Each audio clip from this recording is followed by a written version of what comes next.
Welcome to Retail's Most Wanted, the podcast that examines the latest issues related to organized retail crime and how retailers and policymakers are fighting back against today's organized crime syndicates. Today, we'll explore organized retail crime through the unique lens of Jess Anderson's extensive public safety leadership experience.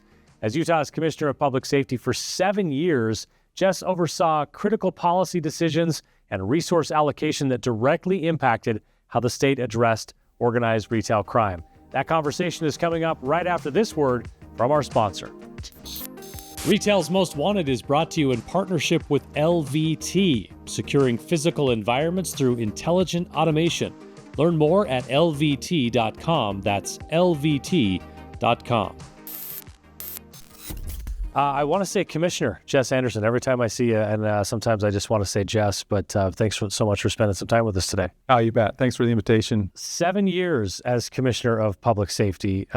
First of all, did it seem like 7 years? Did it seem longer than 7 years? And then tell me how that experience shaped your approach to safety overall, and a little bit about your new role at Geneva Rock Products. Yeah, it was a great opportunity to serve at the state level for 7 years as commissioner at the highest level, right? And at the will of the governor. It's a great honor, and but it comes with a bit of a shelf life. You understand that getting into that role is high intensity, high pressure, a lot of high decisions, and you know, the intensity which you drive every single day.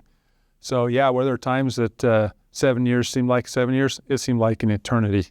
Other times you look back on it now and it's just like a blink of an eye. Yeah. A lot of stress that comes with being in charge of public safety for an entire state, right? That's a lot to take on. Absolutely. You know, there's great responsibility there to keep 3.5 million people safe and secure every day, and you know, the homeland security aspect of it. And but yeah, it was an awesome opportunity, which, you know, prepared me for the second opportunity in life of another chapter, and stepping into the private sector, which is also, you know, working for a great company with great characteristics, morals, values, everything they stand for, building in Utah. And so, yeah, there's an opportunity here to direct the safety measures for the company and keep us safe and make sure our people go home every day safe and secure, but also the company's in a good place. And so it's exciting. Yeah. So I want to hone things in, because you went from, as I said, in charge of public safety for the entire state of Utah.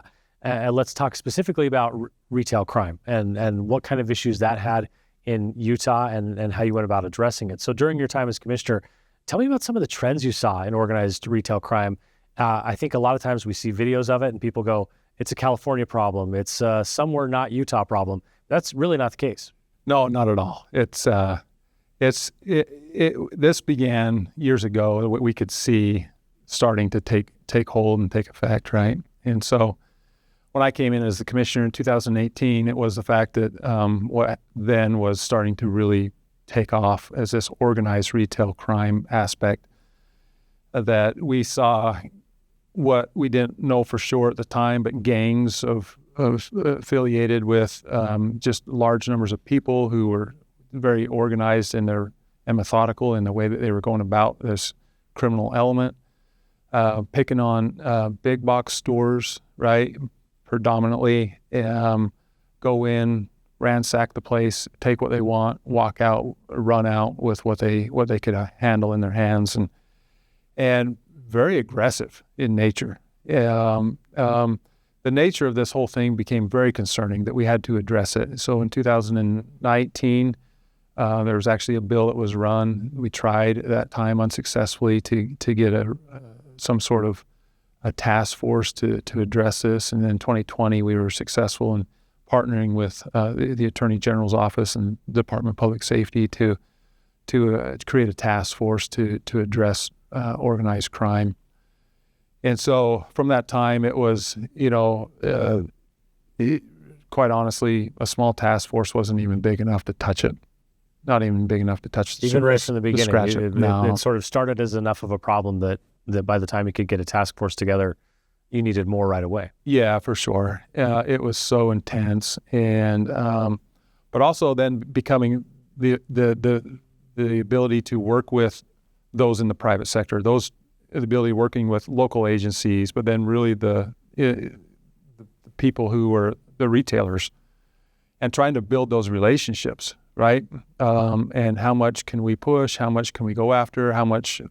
So trying to leverage all aspects of it proved to be a challenge at times, and then all the follow-up, the aftermath, and everything else that we would try to do to investigate a case. It's very difficult. At the same time, you see the problem with it that we have to address and continue to address it. Where did you see some of the most successful collaborations between government agencies, law enforcement, and the private sector? Like, tell me about some of the things that worked. Yeah, so those retailers who were very willing to just turn everything over, right, and all evidence of video of anything that they can employ and do. There was a great desire for the retailers to turn that information over. At the same time, on the back end of it, some loopholes and some barriers that on the government side that we had to be very careful of and very mindful of, not to go so far into it as in technology ways that would violate public trust. And that's a challenge. And it still continues to be a challenge today. And one of those areas we've made great strides in the 7 years I was there as the commissioner, but one that we still have to educate the public, and we still need to educate, the legislature and continue to work with, be able to leverage some of those resources for our advantage to be able to combat this behavior. Yeah, you mentioned some of the challenges in getting the resources you needed for a task force, from the legislature and through the whole appropriations process. But then you've got to make decisions about sort of how do you allocate the funds that you do have. I'd just be interested in how insight in how you went about that when you said, we've got a problem that's growing here and we need to put some resources toward it. And also that we've heard from so many guests on this show that you're not just dealing with organized retail crime, that it's sort of the funding mechanism for so many other problems. So in some ways it feels like you can get a lot of bang for your buck by focusing on that, but I'm just interested in how you went about prioritizing that in a budgetary process. Yeah, for us coming out of the Department of Public Safety, it was easy for me to support in the fact of in people, right, and putting personnel toward the task force. That's a big budget expense. In regards to furthering that, it's given the tools necessary that they need to be successful, and so we would do that where we needed to. But it was really it's just in personnel, throwing people at it to take on the inundation of caseload and helping build those bridges and relationships through the community and with those that are in the retail business and then tracking it down and going investigating all the way down to the flea markets and the pawn shops and trying to recoup and recover, but also build a case to take people into custody and hold people accountable. It's just it's a manpower intensive situation that quite simply we just, I was limited in what I could do to throw a couple of bodies at that and to be able to add to the task force, but at the same time, knowing that it was much bigger than that. Yeah.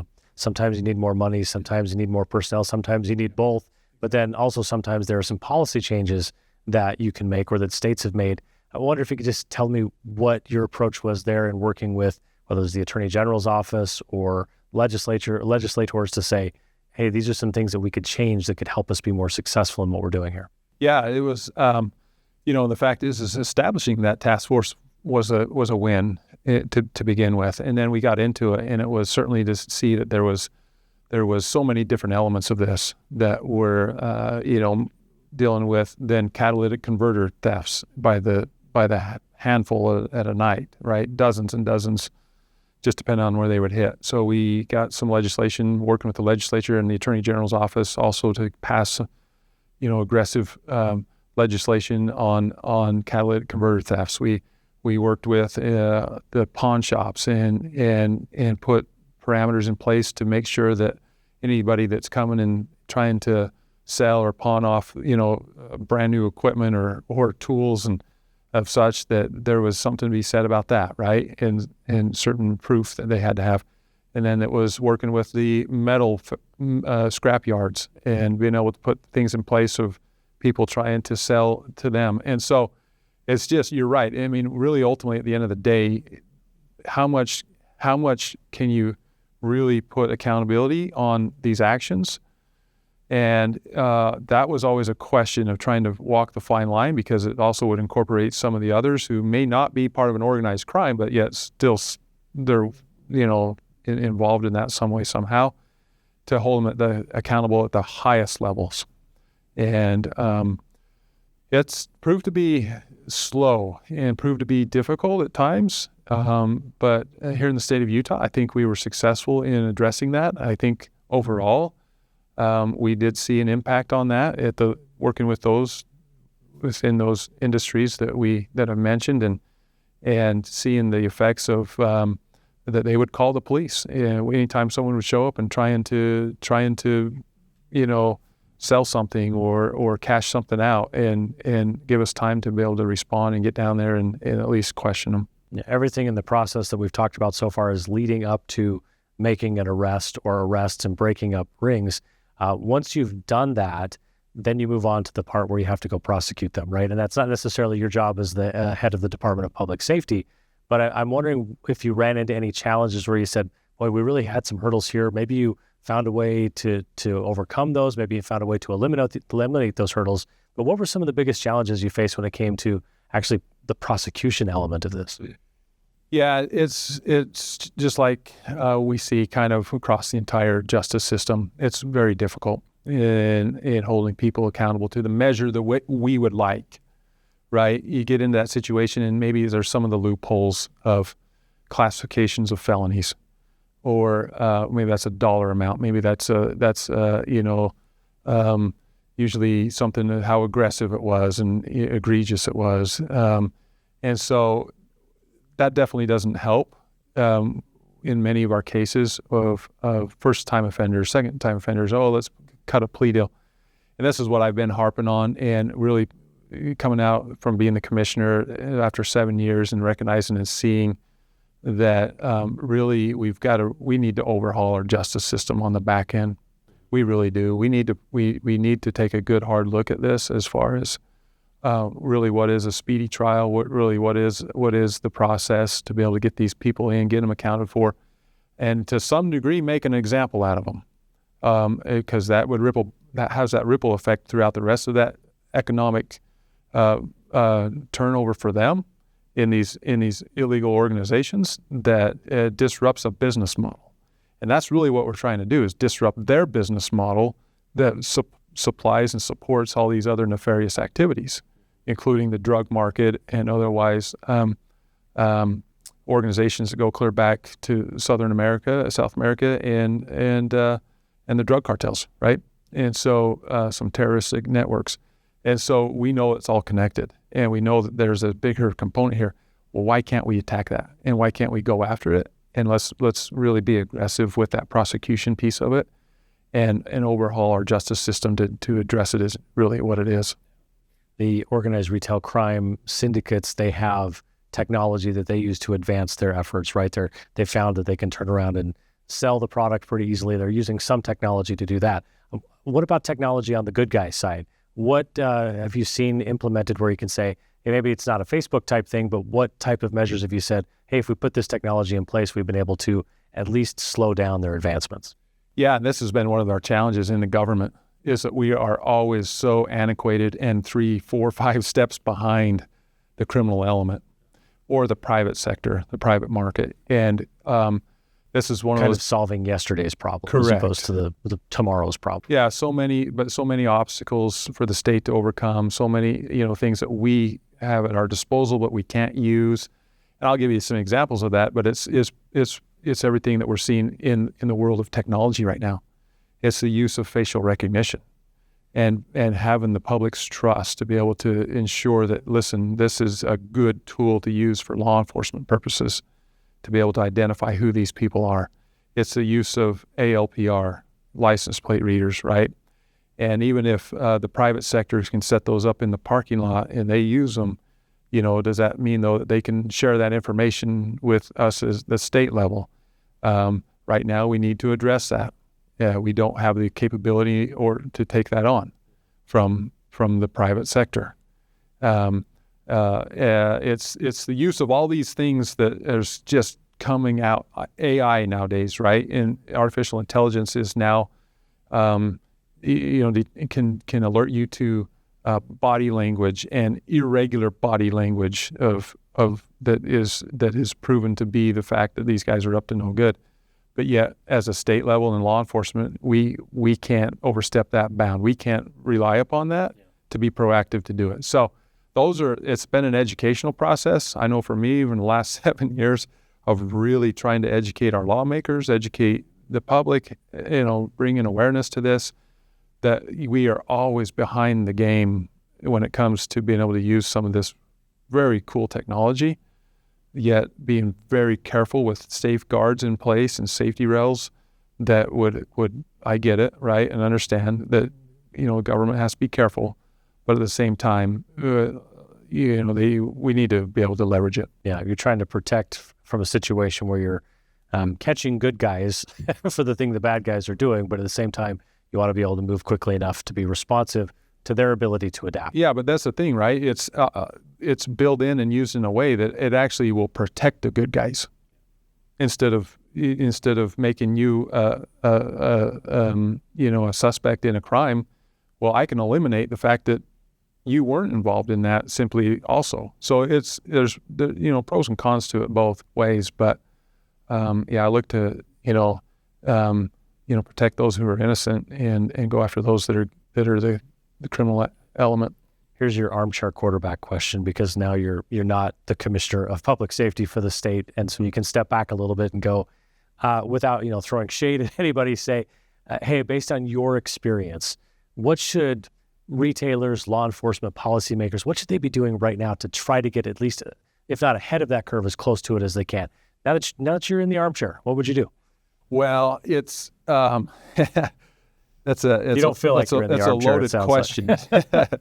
No, here's the thing, because our retailers have made such good strides, several of them who have taken measures, environmental design, right, in the way that they've set up their stores, to checkouts, to all of the safety, a lot of the safety standards that you can employ in your stores to predict and prevent this crime from happening, economic loss. And so there's a lot of good things that they have done, Really what it boils down to and what it comes down to be successful and going forward is the continuation, and what we've got to collaborate on is the continuation of good communication. Make sure agency to agency, police agency to police agency, that we're sharing information. We don't do a good enough job with that right now, so that when you're dealing with the same people over here in one jurisdiction, you recognize and realize that the agency next to you just dealt with them yesterday. We haven't connected those dots entirely. We need to do that better. We do need to continue to work on the fact of it is using the technology. It's alarming to me, though, that shoplifting alone since 2019 has increased 94%. And to work, incredible. And even year over year, from last year in 2024 to 2025, it's increased 14%. The numbers aren't going down. They're only continuing to drive upward. And the alarming figure of that is that, there's a tendency of violence associated now with these kind of thefts. And so these people not tuck it in your jacket and walk peacefully out the store and hope no one notices. Correct. Yeah. And so when you have the retailers who are saying, hands off, guys, don't encounter them, it's not worth getting shot over, there's something to be said about that. That's why I'm saying, if we could really capture these folks and hold them accountable. I mean, these are dangerous individuals who are taking this is their career to make a living at the expense of everybody else. And so how do we curb that? We have to be aggressive. We have to go after them, and we have to stick it to them and make them realize and recognize that, that wasn't worth it, right? And I think we could do a better job at that, but we've got to continue to collaborate. We've got to work together. We've got to share information. We've got to work with the retailers. Private sector's got to talk to the public sector, and we've got to continue to work in that every which way, and to be able to align ourselves to feed off of and use the information of all that technology that if the private sector has it set up in their stores, share it with law enforcement, and law enforcement's got to have the ability to use it. And that's going to take some law changes for us to be able to do that. Former Commissioner of Public Safety in the state of Utah, Jess Anderson, thanks so much for your service as the Commissioner, your service as a state trooper, and for being with us on Retail's Most Wanted today. Thank you. All right, that's it for this episode of Retail's Most Wanted. Thanks to our presenting sponsor, LVT. And don't forget to hit that subscribe or follow button so you can catch each new episode. We drop a new one every 2 weeks. We're also on X, we're on LinkedIn, and we're on YouTube. You can find us everywhere. Thanks for being with us, everyone. And as always, keep up the good fight.